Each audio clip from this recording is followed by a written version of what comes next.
Hello and welcome to The Hash. It is Monday, August 23rd. I am Zack Seward. I am joined by Naomi Brockwell, Ben Powers, Will Foxley, and Jen Sanasie. Jen is going to start us off today. Jen, the institutions are coming. The institutions are coming. I know. But for what?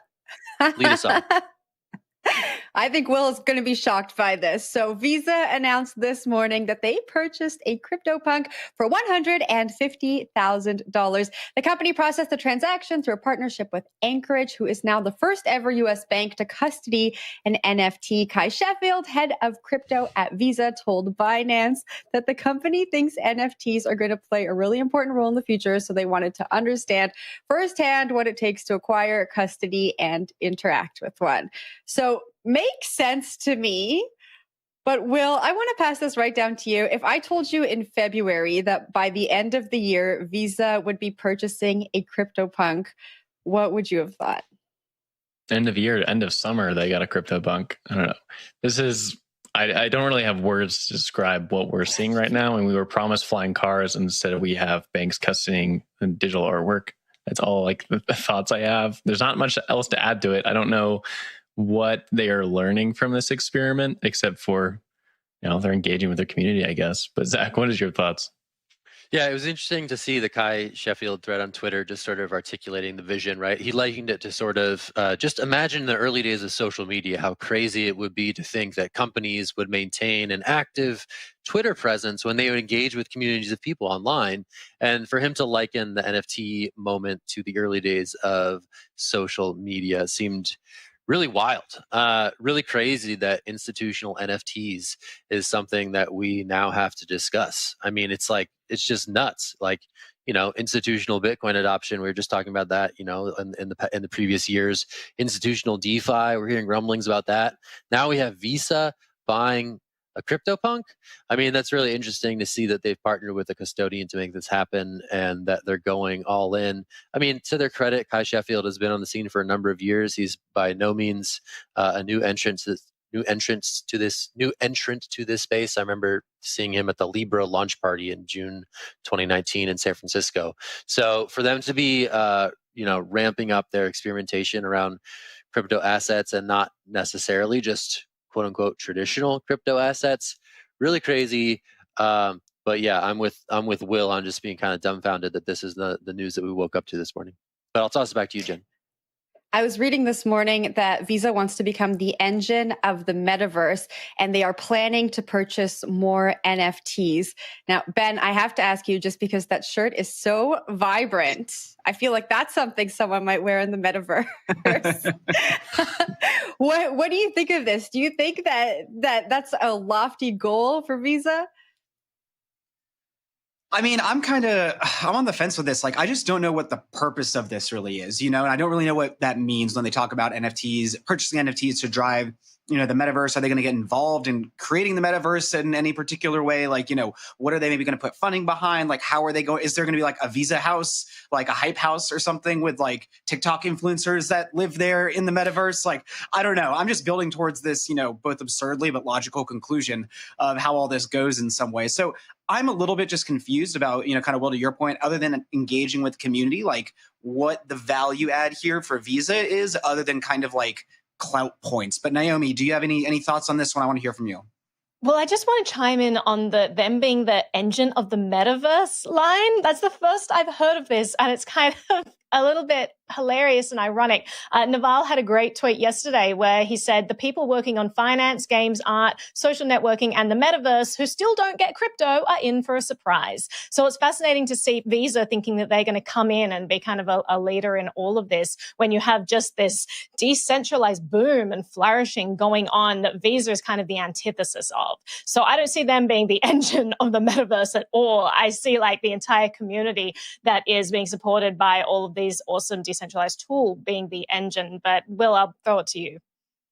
Oh, yeah, just to like parry your shot there, are they like the antithesis of decentralization and all the aspects we talk about with cryptocurrency? Because they are leading the way in a lot of projects, including investing in a lot of projects like the Lightning Network, for example, and then buying a Cryptopunk. Like, are they the rare exception of a company that is willing to change with the times and kind of help foster new adoption of technology? I mean, because the investments they've made are one day going to make Visa obsolete if those like plans come out the way they want them to be. So it's just like a very odd way to like look at Visa.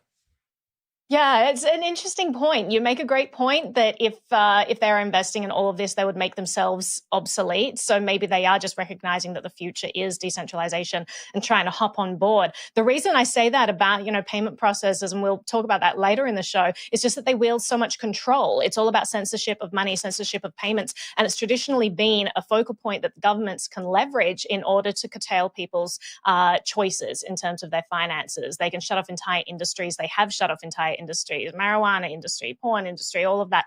So it's, for me, kind of the antithesis of what Bitcoin stands for, which is uncensorable money and decentralized money. But you're right. If they are investing in this, maybe they see it as, they're seeing the writing on the wall and they're like, well, we don't want to completely destroy our business. Maybe we should get involved with this. So I'd be interested to see in what capacity they do get involved with this in a way that actually safeguards their business and enables them to remain sustainable, because I really don't see them being an important part of our financial future.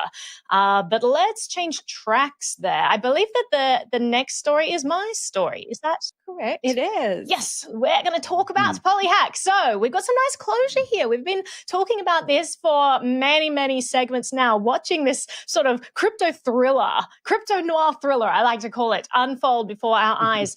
And we've been wondering, like, is he a white hat? Is he a black hat? What's going to happen? He's holding so much money. This is the biggest hack in history in the DeFi world. So what has actually transpired is the attacker who hacked more than $600 million out of Poly Network, they have finally released the private key for the remaining $141 million of stolen funds. So it's a nice, happy ending there. And he wrote a long post about all of this, which I found kind of interesting. I'll just read a couple of things and then throw to the group. So there was a note that said, "Dear Poly team, keep calm, and this is the happy ending. I have to admit that my wild or mad behaviors had led crisis to your project, your team, and even your lives. Sorry for the inconvenience. It must be one of the most wild adventures in our lives." Is this hacker Canadian? I don't know. That's our first clue. So apologetic, so nice. I agree. Must be Canadian. So basically, it goes down to dig into it and say, listen, our communication wasn't perfect. Asynchronous communication tends to do that. It was kind of difficult. It's regrettable that there were so many issues through all of there. One of the main issues that this person or these people had was with all of the USDT funds that were locked up. They think that it would have been much better to create this trust between anonymous parties, just relying on smart contracts. Thought that would be kind of cool and was holding things up because they wanted to get the Tether funds unlocked. But they've also said, I'm quitting the show. Actually, they said I'm quieting the show, but I think they meant I'm quitting the show.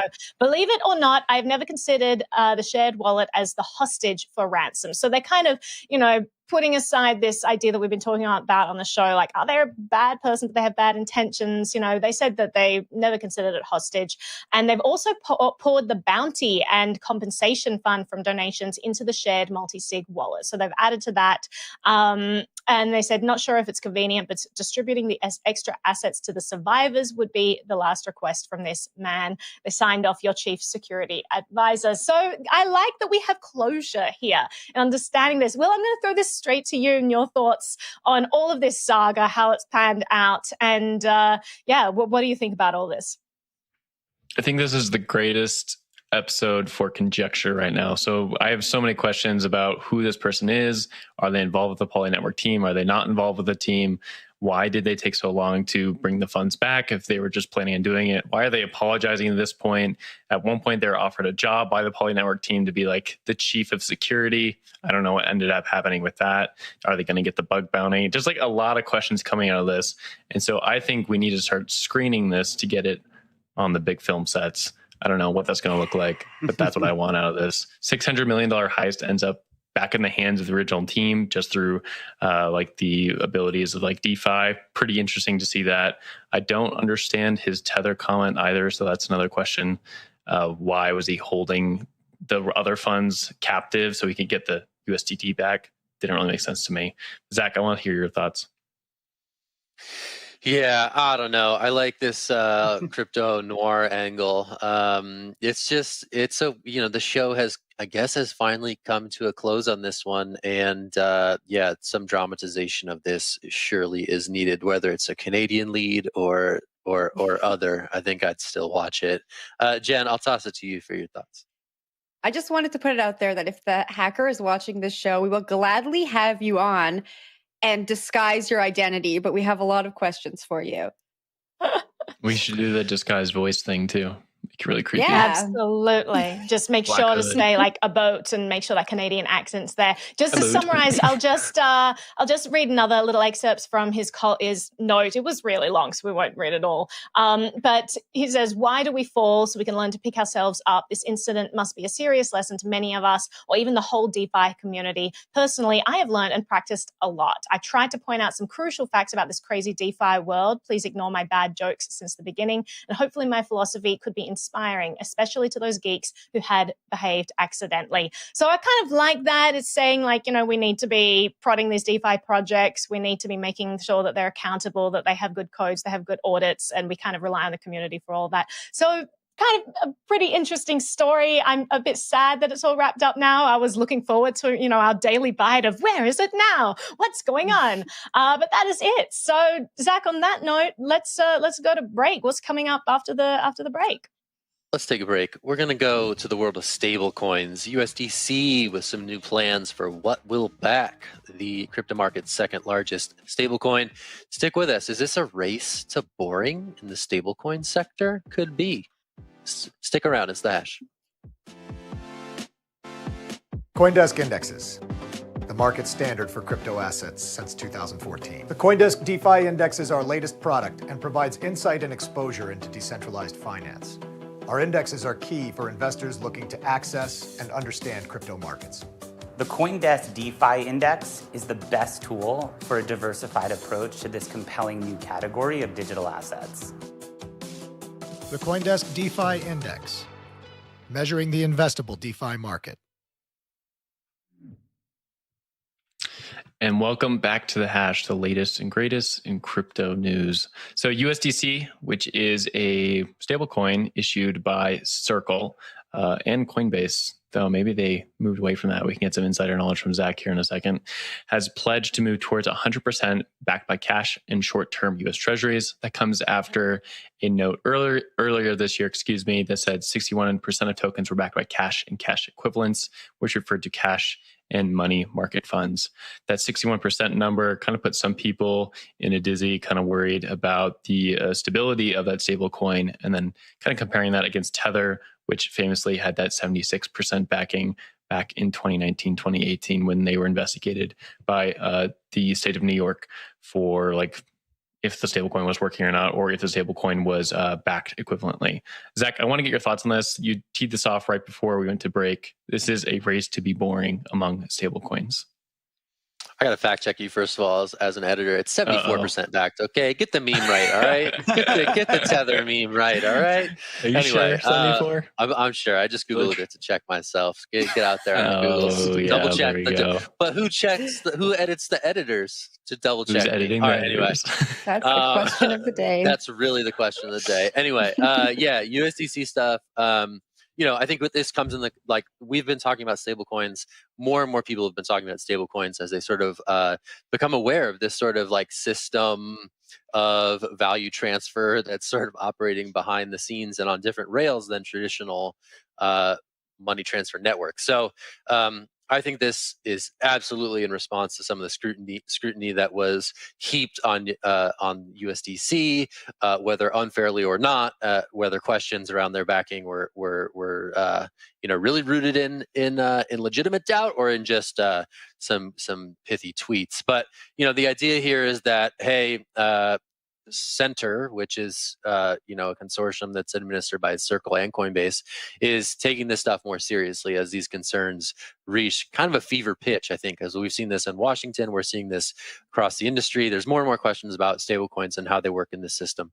So the fact that they're trying to shift toward a more conservative approach and making sure that what is backing these things is as close to a $1 to 1 USDC ratio as possible sort of suggests that the conversation around stablecoins has matured to the point where these big time issuers need to take this stuff seriously to head off any FUD that may be thrown their way down the road. So I think it's interesting that they're responding in this way, that they've gone out of their way to say, hey, we want this to be dollar backed as much as we possibly can make it dollar backed, and none of this other stuff.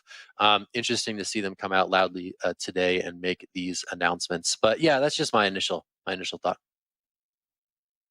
Yeah, I think it's a approach to take when you're trying to go public and there's regulatory crackdown in the US, right? Like, I definitely think that's part of this in terms of, talking about all the different applications of USDC as well. I think, shifting the focus from like what it's backed by to like all the ways that businesses, companies, protocols, other people can use it and show like their value add to the whole ecosystem is really kind of, what also pumps that public offering a little bit higher. So that's kind of my read on this one.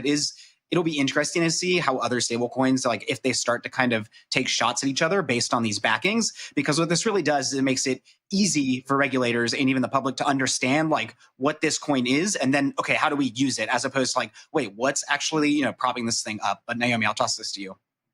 Yeah, I just think it's kind of funny because Circle has announced its desire to become a full reserve national commercial bank. They're operating under the supervision of the Federal Reserve, the Treasury, Office of the Comptroller of the Currency, Federal Deposit Insurance Corp. And all of that makes it sound so legitimate, right? They've got this 100% reserve backing. They want to be fully regulated under the supervision of all these things. Now, what does that supervision actually entail? So under FDIC, actually, the rate that they need to have in reserves is 1.3%. So it's like such a contradiction. And it seems like this, stablecoin world is actually way more secure than this completely regulated world with all the oversight from all these very official sounding government bodies. So it's just, I just wanted to bring that up and mention that as they make their transition into this other world, I think it's going to be for the worse for them. And it would actually say that, all of these stablecoin issuers that start to comply with all of these like official guidelines, it actually ends up not helping out consumers. It actually is to their detriment by all of the minimums that are required by things like FDIC insurance. But, well, if it's for me, then I'm out. Just let me know I am Tether busy. has some questions for you. Tether? Anyway, I'll throw this back to you, Will. Well, that's all I have on the topic. Actually, one more thought. I think this kind of brings me back to thinking about decentralized stablecoins and the promise of those. So DAI is obviously like the market leader, and they're backed. A huge percentage of that backing is by USDC and other stablecoins, which are officially backed. And so you're just like further down the line, you see like there's more stablecoins backing stablecoins. It's like turtles all the way down. But we're going to move over to Deloitte and leave stablecoins where they are for another day. So Zach, what we got with Deloitte? Let's race to extremely boring. Let's go to Deloitte. Let's go to Deloitte in the world of consultants. Let's talk about the 2021 blockchain survey from Deloitte, in which 3/4 of the executives surveyed say that this digital asset stuff is going to be a replacement for fiat, at least within the next decade. I don't know. I feel like it's been like quiet times for these like blockchain consultancies. I don't know. We heard a lot about these folks when it was blockchain, not Bitcoin.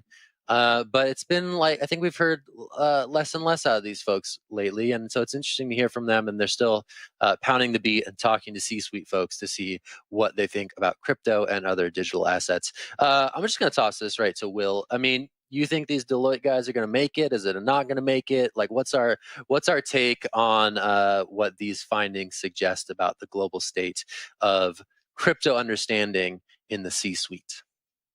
Well, we should just like pair this up against the first topic of the day, which is Visa going ahead and buying a Cryptopunk. I think they're going to make it. They are actually doing it. They're buying CryptoPunks and custodying them, which is wild.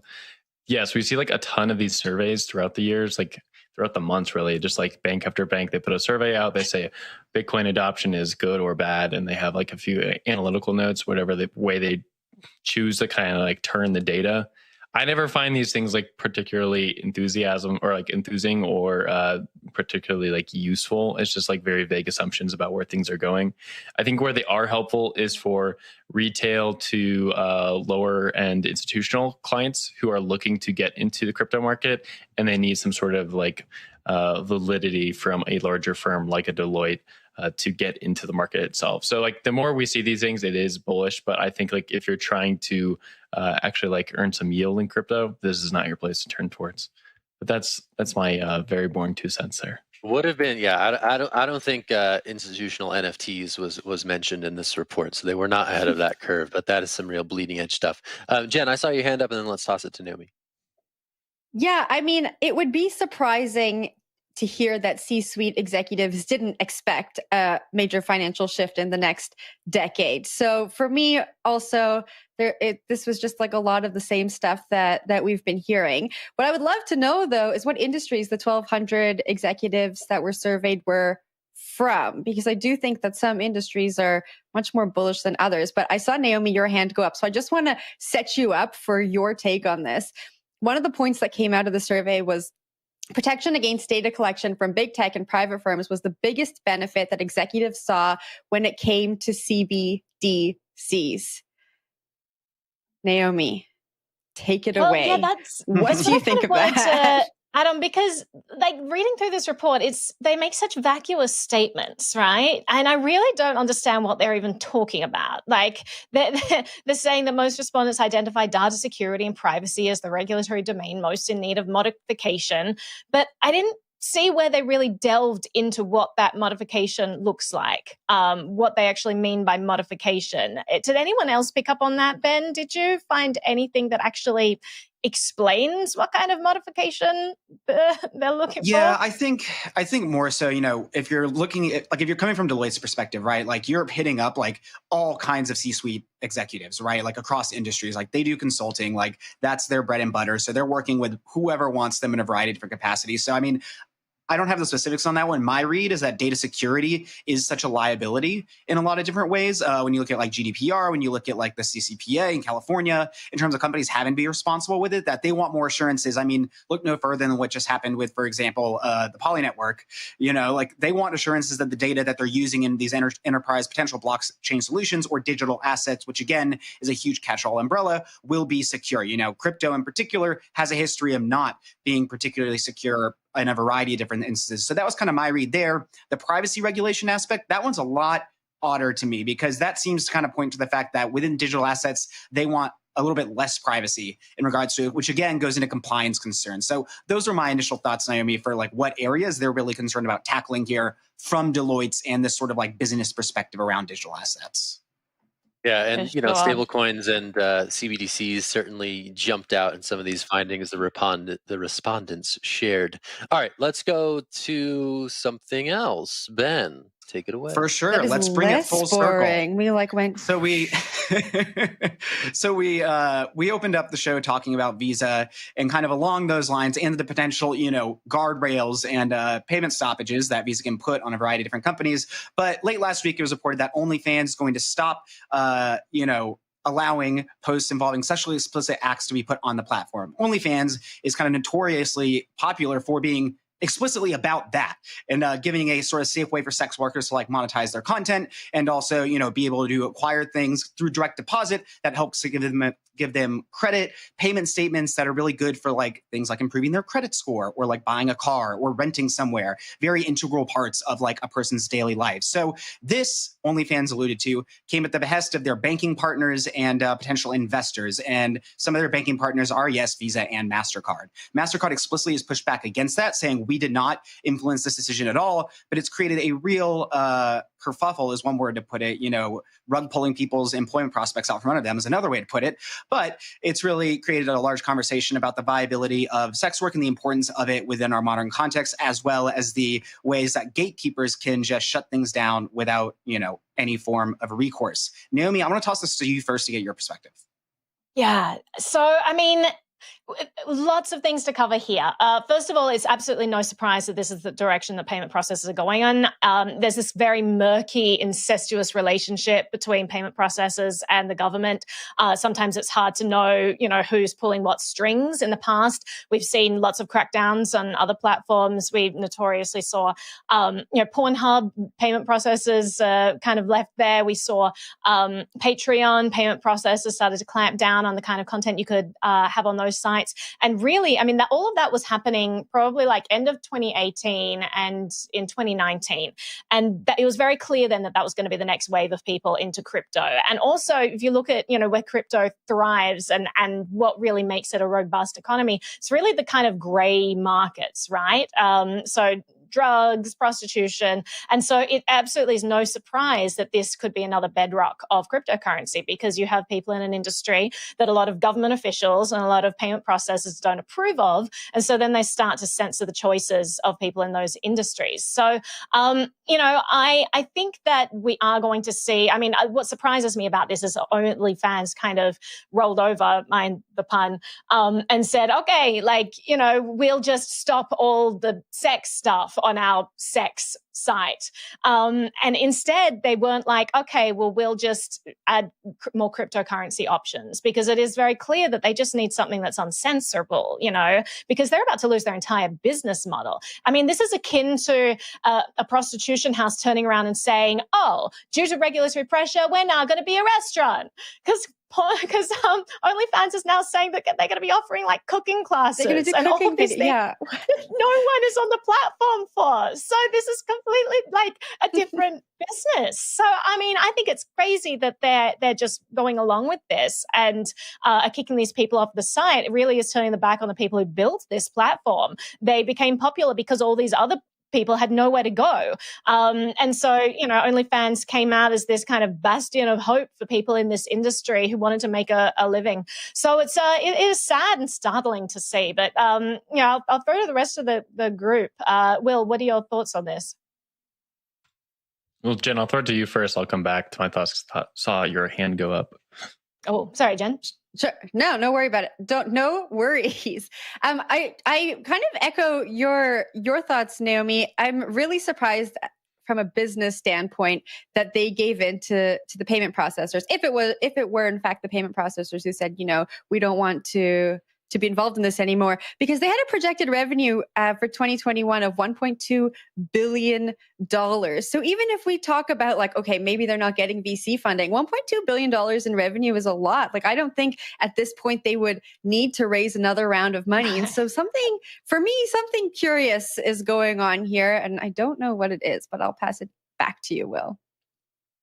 Yeah, I'll take, I guess, a different angle. I'm not super surprised that this happened at some point. Payment processors have a history of shutting these things down. That's why crypto has always been so interesting to people in a lot of these gray markets, as you said, Naomi, because you're able to process payments without anybody getting in between your payments there. It is truly peer-to-peer in the sense that I can send money from person A to person B and nobody's in between looking at that payment. It makes sense to me that would happen. There's a long history of the government or payment processors or just in larger companies in general shutting these things down because they have investors who back them, and those investors share opinions and they make decisions on which companies they want to service. So it makes sense to me either way. If it's unfortunate or not, that's your own personal take for this story. But it's not super surprising to me to see payment processors squash down on companies like this again. Zack, your thoughts? I mean, first of all, this news development created a great cottage industry of metaphors. One that I saw that I really liked was likening this move to if IHOP decided to not serve breakfast anymore, only lunch and dinner. Shout out to Axios on that one. I thought it was clever. But I will shout out some news that we saw this morning with Substack, right? Substack deciding to tap into the Lightning Network to accept Bitcoin payments, which is a potentially could be applicable to a site like OnlyFans, right? So I don't know. I think it's going to be interesting to see if this platform risk around financial stuff that causes companies to venture into accepting crypto payments. But obviously time will tell, and whether or not Substack finds success in doing that, I think will be a good signal for other sites to maybe follow suit. I saw Ben and Naomi. I'll let you guys duke it out to close out the show. No, yeah, I just want to kind of bring it full circle, right? I think the payment rails and stuff are really important, but I also want to say, like, what these companies are doing and what like credit card companies are doing by, sort of cutting off access to these things. So those are pushing people like further into darker markets, which is dangerous for them, right? Like OnlyFans allowed like creators and sex workers to like create content on their own terms, like, gave them a direct revenue stream for minimal like money grabs on the back end. And same thing kind of with Fosta Sesta, same thing with Backpage.com being shut down. Like you're pushing people into physical spaces where they don't know their clients and have to have direct access with them. That is incredibly, incredibly dangerous. And particularly in the US, where you've had like the federal government do things like Operation Chokehold to try and like cut down on the amount of payment services that are pressuring, the government's pressuring them to also cut off to access to things like firearms and things like sex workers and stuff like that. I think it's really important that we note that this is debilitating to a lot of people in a lot of different ways and is incredibly dangerous. And particularly in the US, which has a tendency towards a more like neoconservative evangelical right-wing bent, and some of the NGOs that are pushing this narrative around this being solely about sex trafficking and the like is not quite that clear. So I think all of that's worth noting in this context, is where this is not just a black and white thing and has very, very real, like all tech industries. At the end, it's about humans and their lives. And that needs to be appreciated more so than sort of regulatory gray areas for multi-billion-dollar companies. But hey, maybe that's just me. I think that's such a good point, Ben. And I will just add, like with the Substack news as well. So I was kicked off MailChimp. A bunch of crypto people with their newsletters were kicked off MailChimp, another industry that the government deems as risky. And Substack took all of those people. They've traditionally been a very, open platform, free speech. It's awesome that they're adding uncensorable payments to their model.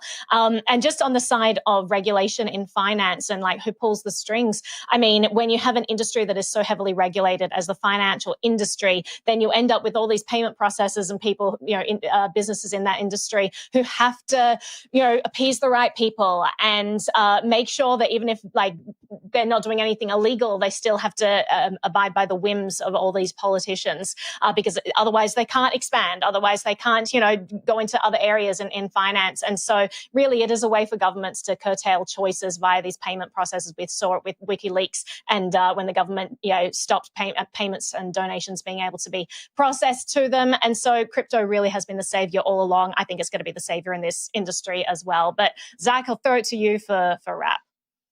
Naomi, Ben, please unscrew your microphones so that you can drop them on the table. If I could drop this mic, I would, but if you could both please proceed to drop the mic and we'll shut it down on those two lovely notes. That's it for the hash today. We'll be back tomorrow. We'll talk about some more stuff in the land of crypto and beyond. I'm Zach Seward. We have Naomi Brockwell. We have Ben Powers, Jen Sanasie, and Will Foxley. We are the hash. We will be back tomorrow.